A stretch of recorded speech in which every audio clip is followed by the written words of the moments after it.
दोस्तों नमस्कार। इस तस्वीर को कौन भूल सकता है। 20 मई 2014 की यह तस्वीर, यानी भारत के संसदीय लोकतांत्रिक इतिहास के पन्नों को पलटिएगा तो भी ऐसी तस्वीर एकमात्र मिलेगी जब कोई शख्स इस देश में प्रधानमंत्री पद की शपथ लेने से पहले संसद की ड्योढ़ियों को अपने माथे से लगा ले और इस बात का एहसास न सिर्फ देश में बल्कि समूची दुनिया में दे कि दुनिया के सबसे बड़े लोकतांत्रिक देश के भीतर में संसद लोकतंत्र का मंदिर है और उनकी सीढ़ियों पर चढ़ने से पहले वहां नमन करने की जरूरत है।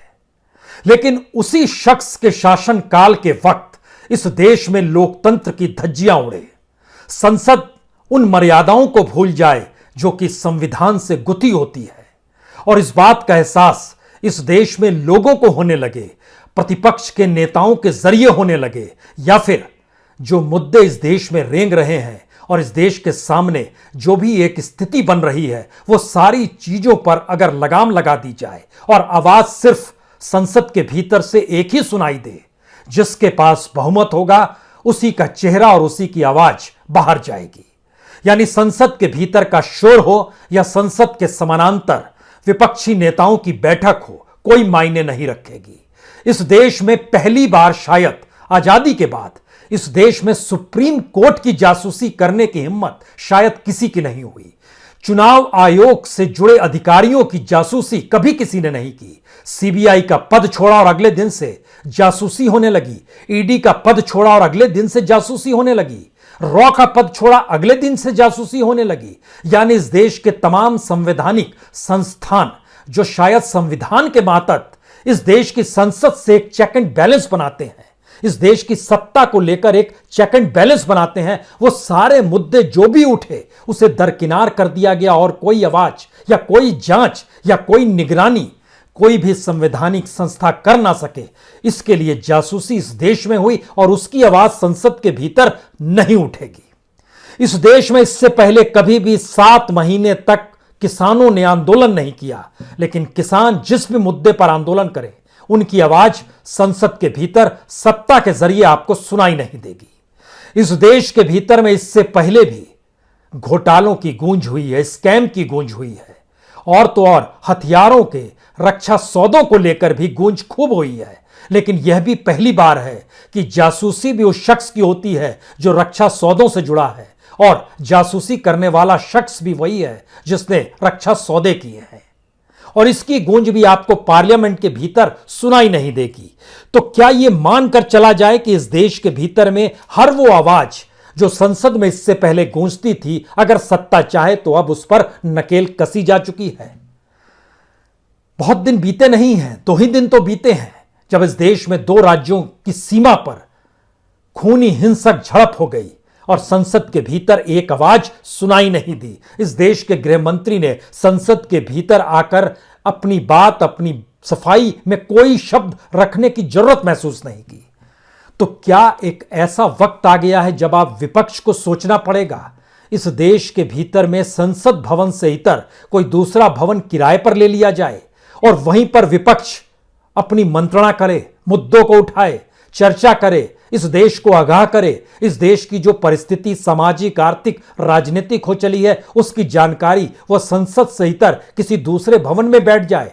आज इस बात का जिक्र इसलिए क्योंकि जब संसद के भीतर शोर था, हंगामा था, सिर्फ सत्ता का दिखाई देने के लिए विपक्ष के शोर को दबाया जाता है और दूसरी तरफ विपक्ष दूसरे कमरे में बैठकर अपनी मंत्रणा कर रहा था और इस बात का एहसास सत्ता को कराना चाह रहा था कि आने वाले वक्त में इस देश की राष्ट्रीय सुरक्षा से जुड़ी जासूसी के मसले को आपको उठाना होगा इसी संसद के भीतर, जांच बैठानी होगी इसी संसद के भीतर। इसी संसद के भीतर लोगों से जुड़े मुद्दों पर आप नकेल नहीं कस सकते हैं। पहले देखिए विपक्ष की उस बैठक का नजारा जिसमें 27 सांसद पहुंचे थे।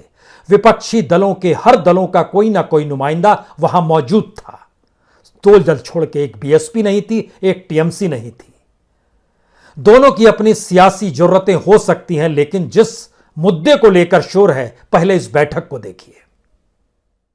तो बैठक का यह नजारा दरअसल 1 दर्जन राजनीतिक दलों के नेताओं की मौजूदगी में था। इस मौजूदगी के भीतर जो सवाल थे वो पेगासस से जुड़े थे और पेगासस का सवाल राष्ट्रीय सुरक्षा से जोड़ा गया। चूंकि राहुल गांधी के फोन टैप किए गए तो अगुवाई राहुल गांधी ने की, लेकिन मुद्दा इस बीच संवैधानिक और स्वायत्त संस्थाओं को लेकर था, जिसके दायरे में supreme court, CBI, ED, raw, election commission, उससे जुड़े तमाम अधिकारियों की फेरिस्त रखी गई, चर्चा की गई और कहा गया क्या वाकई सत्ता को इस बात की इजाजत दी जा सकती है वो जासूसी करे। बड़े ही सिलसिलेवार तरीके से मुद्दे उठे। इन मुद्दों का जिक्र इस देश की राष्ट्रीय सुरक्षा से और सत्ता से राष्ट्रीय सुरक्षा के खतरे को लेकर सचेत करने की कोशिश की गई। यानी भारतीय संसदीय इतिहास में शायद यह पहला मौका होगा जब सत्ता को ही देश की सुरक्षा से खतरा माना जा रहा है।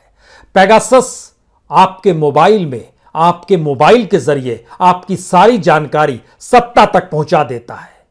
आप कहेंगे इसमें दिक्कत क्या है, इसमें परेशानी क्या है?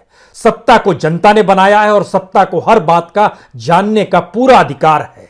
तो जरा फेरिस्त देखिए, सुप्रीम कोर्ट की भी जासूसी होती है, सीबीआई की भी जासूसी होती है, इलेक्शन कमीशन की भी जासूसी होती है, ईडी की भी जासूसी होती है, रॉ से जुड़े अधिकारी की भी जासूसी होती है। इस देश के भीतर में जो पॉलिटिकल पार्टी, चाहे वो कांग्रेस हो, चाहे वो टीएमसी हो, चाहे वो जेडीएस हो, चाहे दूसरे राजनीतिक दल हो, उनके इर्द गिर्द जो ताना बाना राजनीतिक और सियासी तौर पर होता है उसे भी जानने के लिए जासूसी होती है।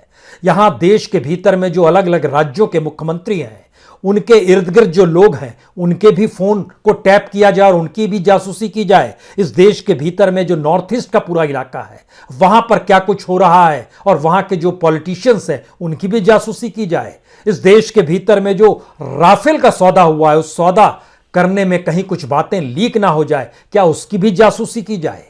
यह एक क्या वाकई राष्ट्रीय सुरक्षा से जुड़ा मुद्दा है या फिर इस देश में सत्ता का मिजाज ही उस संविधान से इतर हो गया है जिस संविधान की शपथ को लेकर इस देश में सत्ता का निर्माण हुआ? सवाल सबसे बड़ा यही है कि जिस संसद की मौजूदगी इस देश के भीतर में है, उसकी महत्ता तो 1952 से ही शुरू हुई थी, जब संसदीय राजनीति इस देश में आई। लोगों ने चुनाव में हिस्सा लिया, अपने नुमाइंदे को जनता ने चुना और वो नुमाइंदे जनता की आवाज बनकर संसद के भीतर लोकतंत्र को जीते थे, क्योंकि लोकतंत्र जनता के लिए और जनता के द्वारा होता है। लेकिन ऐसा क्या है कि मौजूदा वक्त में लोकतंत्र गायब हो गया? ऐसा क्यों लगने लगा है कि वाकई संसद के भीतर सिर्फ एक तरफा आवाज गूंजे? ऐसा क्यों महसूस होने लगा है कि इस देश में इमरजेंसी नहीं है, लेकिन उससे कहीं ज्यादा खतरनाक स्थितियां आ गई हैं? ऐसा क्यों लगने लगा है? और विपक्ष के भीतर से अगर तानाशाही, इमरजेंसी, अपने तरीके से इस देश की संविधान को परिभाषित करने की सत्ता की सोच, ऐसी बातें निकल कर आने लगे तो हमें लगता है आज कुछ बातों पर गौर करने की जरूरत है। क्या वाकई संसद अपनी महत्ता को बरकरार रख पा रही है या नहीं रख पा रही है? यह सवाल इसलिए क्योंकि आज देश के सबसे महत्वपूर्ण मुद्दे को अगर विपक्ष पेगासस के जरिए उठा रहा है, किसान अपने आंदोलन के जरिए उठा रहा है, तो आज एक सवाल हम भी आपके सामने रखते हैं। यह सवाल इस देश की अर्थव्यवस्था को खोखला बनाने को लेकर है, इस देश के भीतर में बैंकों की लूट को लेकर है, इस देश के भीतर में किस तरीके से जो विकास का काम इस देश के डेवलपमेंट को लेकर इस देश का बैंक कर सकता है, वो बैंक कॉरपोरेट और इंडस्ट्रियलिस्टों को सिर्फ कर्ज बांटता है और उस कर्ज की माफी इस देश की सरकार करा देती है। आप कहेंगे ऐसा नहीं होता है, लेकिन हमको लगता है कुछ तथ्यों को आज जानना चाहिए। पार्लियामेंट के भीतर में 14 मार्च 2018 को सरकार की तरफ से कहा गया कि इस देश में 31 फरार बिजनेस पर्सन हैं, जिन्होंने इस देश के राजस्व को चूना लगाया, इस देश के बैंकों को लूटा, इस देश के बैंकों से कर्ज लेकर फरार हो गए और इसकी जानकारी इंटरपोल को भी दे दी गई है। तारीख 14 मार्च 2018। उसमें नाम माल्या का भी था, मेहुल चौकसी का भी था, नीरव मोदी का भी था और उसमें नाम अपने तौर पर देखिएगा तो जतिन मेहता, पुष्पेश वैद्य, आशीष जौवनपुत्र, प्रीति आशीष जौवनपुत्र, सन्नी कालरा, संजय कालरा, सुधीर कुमार कालरा, आरती कालरा, वर्षा कालरा, पूरा परिवार, उमेश पारिक, कमलेश पारिक, नितेश पारिक परिवार, एकलव्य गर्व, राजीव गोयल, अलका गोयल, हितेश नरेंद्र भाई पटेल, मयूरी बेन पटेल, नितिन जयंती लाल संदेशा, चेतन कुमार संदेशरा, ये सारे नाम हम इसलिए पढ़ रहे हैं कि ये फरार हैं। और जिक्र हो रहा है 2018 में, तो इसके बाद आपके जहन में यह होना चाहिए कि पार्लियामेंट के भीतर जब आप कह रहे हैं कि 31 ऐसे लोग फरार हैं जिन्होंने इस देश को चूना लगाया है, तो इसके बाद तो कम से कम कोई फरारी नहीं होनी चाहिए। आप कल्पना कर रहे हैं, हर साल सरकार जानकारी देती है कि आर्थिक तौर पर इस देश को चूना लगाकर भागने वालों की संख्या और बढ़ गई। यानी रोकने के लिए इस देश में क्या कोई एजेंसी काम नहीं करती है? और जो सारी एजेंसीज है, अगर उन्हीं की जासूसी हो रही है तो वो तो सत्ता के लिए काम कर रहे हैं। और वो एजेंसियां अगर कुछ नहीं कर पा रही हैं तो इसका मतलब है क्या सरकार ही उनको बाहर भगा रही है और इस देश को छोड़कर वो बाहर जाकर मौज मस्ती में जी रहे हैं? इसका भी जवाब पार्लियामेंट से ही निकलेगा, क्योंकि 5 फरवरी 2020 को फिर जब सवाल पूछा गया कितने लोग फरार हैं, तो 2018 में तो 31 लोग फरार थे, जिसमें माल्या, मेहुल चोकसी, नीरव मोदी का नाम था। लेकिन 2020 की फरवरी में कहा जाता है 72 लोग फरार हैं और आज की तारीख में सरकार के पास आंकड़ा है कि 81 लोग फरार हैं। सवाल है कि लोग फरार होते चले जा रहे हैं और आप उन्हें रोकते नहीं हैं, क्योंकि दूसरा आंकड़ा और ज्यादा बड़ा महत्वपूर्ण है, क्योंकि सरकार अपने तौर पर बहुत साफ कहती है इस देश के भीतर में लोग बैंक से कर्ज ले लेते हैं और जानबूझकर कर्ज नहीं लौटाते हैं। अब जानबूझकर कर्ज नहीं लौटाते हैं तो इससे एनपीए हमारा बढ़ जाता है। एनपीए बढ़ जाता है तो एनपीए को ठीक करने के लिए हमको बैंक को कहना पड़ता है आप अपनी किताब को ठीक कीजिए और रिटर्न ऑफ कर दीजिए। नया आंकड़ा जो पार्लियामेंट के भीतर दिया गया उसमें जानकारी दी गई कि मार्च 2021 तक इस देश के भीतर में 2494 ऐसे लोग हैं जो बड़े लोग हैं जिनको जानबूझकर कर्ज ना लौटाने वालों की यह संख्या है और इन्होंने 4,02,015 करोड़ रुपए का चूना इस देश को लगाया है। पार्लियामेंट के भीतर का यह सवाल का जवाब है। अब आइए 2 साल पहले चले जाइए, मार्च 2019। यही पार्लियामेंट है, यही फाइनेंस मिनिस्ट्री है, यही सरकार है, वो जानकारी देती है कि 2017 लोग इस देश के भीतर में जो टॉप मोस्ट हैं जानबूझकर कर्ज नहीं लौटाते हैं और जो एनपीए की रकम है वो 5,73,202 करोड़ है। लोग बढ़ रहे हैं, एनपीए बढ़ रहा है। एनपीए को कम करने के लिए सरकार माफ कर रही है और इस माफी की जो पूरी की फेरिस्त है इसमें हर तरह के लोग हैं। जो फरार हैं उनके भी नाम हैं और उनको भी माफी दे दी गई है, उनका भी रिटर्न ऑफ कर दिया गया बैंकों के दस्तावेजों में। यह इसलिए बड़ा महत्वपूर्ण है कि पार्लियामेंट तो वही है, यहां हम सवाल किसानों को लेकर नहीं कर रहे हैं। किसानों को कर्ज माफी की स्थिति तो सरकार के पास कोई नियम है ही नहीं। सरकार ने नियम बना रखा है कॉरपोरेट और इंडस्ट्रियलिस्टों के लिए और उसी की संख्या कर्ज ना लौटाने वालों की बढ़ती है। और हर बरस पार्लियामेंट जब सजती है हर सत्र में, तो उसमें बजट सत्र के बाद हमेशा जवाब पूछा जाता है कितने लोग थे जिन्होंने देश को चूना लगाया। हर बार संख्या बढ़ जाती है। तो क्या इस देश की जो भी जांच एजेंसी है, जो भी सुरक्षा एजेंसी है, वो क्या कोई काम नहीं करती है?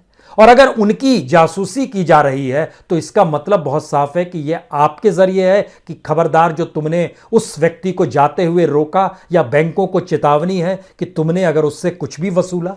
क्या यह संसद है?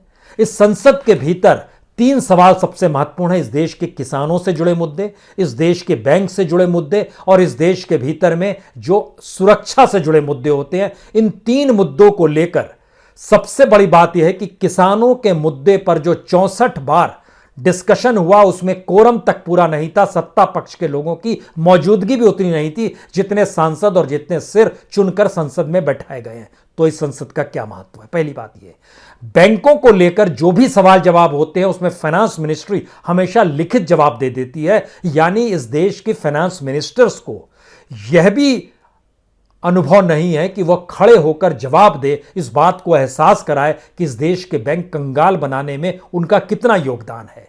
इस देश के बैंकों को कर्ज लेकर खत्म करने वाले कौन कौन से कॉरपोरेट हैं उनका नाम नहीं लेती है नाम।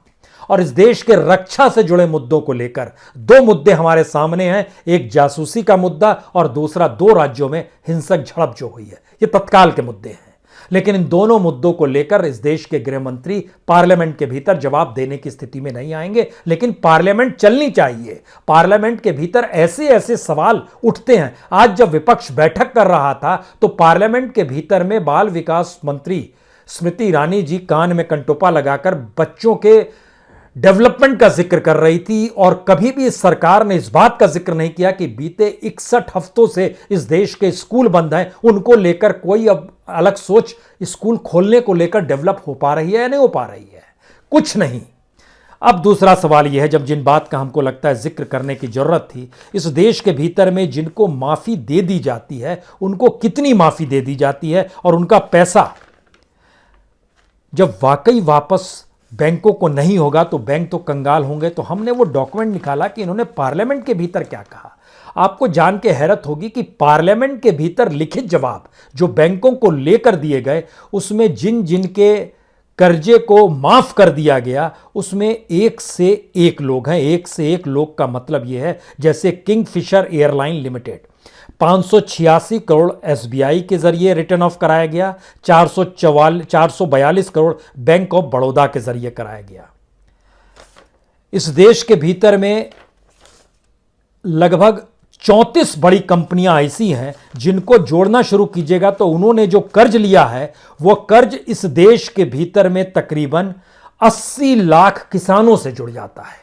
80 लाख किसानों ने जितना भी कर्ज लिया और जो उनसे जुड़ा हुआ एग्रीकल्चर कर्ज है बैंकों के द्वारा जो अलग अलग योजनाओं को दिया जाता है, उन दोनों को जब मिला दीजिएगा तो इस देश के 32 कॉरपोरेट ऐसे हैं जिन्होंने जो कर्ज लिया है वो उससे भी ज्यादा हो जाता है और उनको माफ कर दिया गया और यहां माफ नहीं किया गया। यह एक पहला सवाल।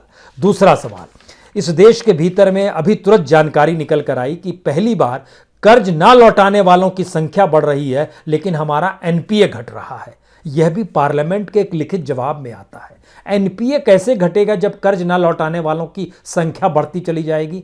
तो सरकार रिटर्न ऑफ कर देती है, कहती है इसको अपने दस्तावेजों से हटा दो। दूसरी बात, इसमें कुछ नाम हमारे सामने हैं, इन नामों का जिक्र चलिए आरबीआई ने किया है और इस देश के भीतर में जो बैंक एसोसिएशन है उसने भी किया है, उसने भी जानकारी दी है कि किस रूप में कितना पैसा कितना माफ कर दिया गया। उसमें जानकारी आई कि इस देश में तकरीबन लोगों की संख्या जो कॉरपोरेट्स की है और इंडस्ट्रियलिस्टों की है, उनकी संख्या में जो टॉप मोस्ट नाम आते हैं उसमें लगता है हमको कुछ का पढ़ना चाहिए जिनकी माफ़ी हो गई है, जिनकी रकम माफ़ कर दी गई। उसमें एबीजी शिपयार्ड 1875 करोड़ रुपया, आरईआई एग्रो लिमिटेड, यूको बैंक ने 895 करोड़ रुपए माफ किए, एसबीआई ने 678 करोड़ रुपए माफ किए। फिर पता चला कि बैंक ऑफ बड़ौदा से भी इन्होंने 318 करोड़ रुपया कर्ज उठाया हुआ है तो इसको भी माफ कर दिया गया। एक जतिन मेहता है जो फरार हैं और उनकी फरारी के बाद इस देश में उनका कर्ज लिया हुआ रकम को माफ किया गया। अब आप इनका है Winsome diamond and jewellery limited, 695 crore रुपए सेंट्रल बैंक ने माफ किए, 892 करोड़ रुपए पीएनबी ने पंजाब नेशनल बैंक ने माफ किए, 620 करोड़ रुपए केनरा बैंक ने माफ किए। यानी ये देखना शुरू करेंगे तो इसी तरीके से रोटोमैक आता है, इसी तरीके से forever precious jewellery and diamond limited आता है, इसी तरीके से बीएस लिमिटेड आता है, एक लंबी फहरिस्त है। पार्लियामेंट के भीतर बैंकों को लेकर जब भी जो भी आवाज उठी उसमें फाइनेंस मिनिस्ट्री ने लिखित जवाब दिया। ठीक उसी तरीके से जैसे आप आरटीआई डाल दीजिए उसके बाद आपके पास कोई लिखित जवाब आ जाए, उतना ही बरजावा पार्लियामेंट के भीतर दिया जाता है जो लोकतंत्र का मंदिर है। एग्रीकल्चर को लेकर जब जब बहस हुई और ऐसी परिस्थिति आई कि इस पर वोटिंग की स्थिति होनी चाहिए, जो नियम कायदे हैं उसमें सबसे बड़े इन 3 कानूनों को लेकर राज्यसभा में वोटिंग नहीं हुई, ये हर कोई जानता है। लेकिन आपको यह भी समझना होगा इस देश के भीतर में मोदी काल के भीतर में एग्रीकल्चर से जुड़े हुए लगभग 21 कानून बदल दिए गए। इस देश की लेबर मिनिस्ट्री से जुड़े हुए तकरीबन 18 कानून बदल दिए गए। इस देश के भीतर में जो रोजगार देने का प्रावधान है और जो पीएसयूज जो कि पब्लिक सेक्टर ऑर्गेनाइजेशंस होते हैं उसके जरिए रोजगार को लेकर जो देने की परिस्थिति थी उसमें परिवर्तन इसी 7 वर्ष में लाया गया जब प्रधानमंत्री ने नतमस्तक हुए थे संसद की चौखट पर और उसके बाद के 7 वर्ष में। और अब जो आखिरी सवाल हर किसी के जहन में आ रहा है, क्या वाकई इस देश के भीतर में डेमोक्रेसी गायब हो गई है और लोकतंत्र का मंदिर लोकतंत्र का नहीं रहा है? हमें लगता है यह सवाल इसलिए गंभीर है क्योंकि आज जब बैठक हो रही थी उस बैठक के बाद की परिस्थितियों में तमाम विपक्षी दलों ने जिन बातों का जिक्र किया वह इसलिए चौंकाने वाला भी है और इसलिए परेशान करने वाला भी है क्योंकि उसके दायरे में इस देश के 12 स्वायत्त कॉन्स्टिट्यूशनल इंस्टीट्यूशंस आते हैं। कॉन्स्टिट्यूशन के भीतर में, भारत के भीतर में जो स्वायत्त और कॉन्स्टिट्यूशनल इंस्टीट्यूशन की संख्या है वह कुल मिलाकर 27 है, छोटे बड़े सारे मिलाकर। लेकिन जिनका नाम सबसे ऊपर में लिया जाता है उसमें सीबीआई आती है। उसमें सुप्रीम कोर्ट को तो व्याख्या ही करनी है कॉन्स्टिट्यूशन की, वह भी उस दायरे में आ गई जहां पर सत्ता उसकी निगरानी कर रहा है। सीबीआई, इलेक्शन कमीशन, रॉ के अधिकारी भी जब रिटायर हो जाएं तो उनकी भी फ़ोन टैपिंग और उन पर भी निगरानी किया जाए कि उनको अगर हमने हटाया है तो ऐसा ना हो बाहर निकलकर वो कुछ गड़बड़ करने लगे और जानकारियां देने लगे, या फिर हमने जिन वजहों से हटाया था वो वजह कहीं निकलकर सामने ना आ जाए। यानी पार्लियामेंट की वो 3 परिस्थितियां जो इस देश के लोगों से जुड़ी हुई है और राष्ट्रीय सुरक्षा से जुड़ी हुई है, अगर उन मुद्दों को लेकर वहां पर कोई बड़ा निर्णय संसद का नहीं होता है तो अगला सवाल यही हर जहन में आएगा, तब संसद भवन की जरूरत क्या है। और संसद भवन से इतर इस देश में जनता द्वारा चुने गए नुमाइंदों को कहां बैठना चाहिए। हमें लगता है यह पहला मौका इस देश के सामने आकर खड़ा हो गया है कि जब आप बहुमत के साथ सत्ता में मौजूद होते हैं तो ना सिर्फ आप संसद की, ना सिर्फ सुप्रीम कोर्ट की, ना प्रीमियर जांच एजेंसी सीबीआई की, बल्कि इस देश के कॉन्स्टिट्यूशन को भी अपने तरीके से डिफाइन करने लगते हैं। और यह नज़ारा पहली बार संसदीय पार्लियामेंट्री डेमोक्रेसी के नाम पर जो सत्ता की अपनी तानाशाही का चेहरा है वह खुलकर सामने आ रहा है। शायद इसीलिए जब सोचा गया था संसद को लेकर, उस समय महात्मा गांधी ने एक बात कही थी और महात्मा गांधी ने इस बात का जिक्र 1911 में अपनी किताब में भी जिक्र किया है। उन्होंने बहुत साफ कहा था कि संसद के भीतर सत्ता की मनमानी और सत्ता जिस रूप में सामने आएगी वह हो सकता है आपको किसी वैश्या की तरह लगे। उन्होंने ब्रिटिश पार्लियामेंट्री का जिक्र करते हुए इंडियन पार्लियामेंट्री सिस्टम को लेकर सचेत किया था। स्थितियां उससे अगर ज़्यादा नाजुक हो चली है तो क्या घबराने की बात है, या फिर इस देश की पार्लियामेंट्री डेमोक्रेसी के बदलते हुए चेहरे को एक्सेप्ट करने की परिस्थितियां हैं। क्योंकि विपक्ष संसद चलने नहीं देगा, सत्ता संसद के भीतर से दूसरी कोई आवाज आने नहीं देगी, इस देश का मीडिया सत्ता से इतर कुछ दिखाएगा नहीं, इस देश के भीतर में तमाम कॉन्स्टिट्यूशन इंस्टीट्यूशंस सत्ता की निगरानी करने की हिमाकत करेंगे नहीं, इस देश के भीतर में जनता के द्वारा और जनता के लिए लोकतंत्र की परिभाषा बदल गई है, मान लीजिए। बहुत बहुत शुक्रिया।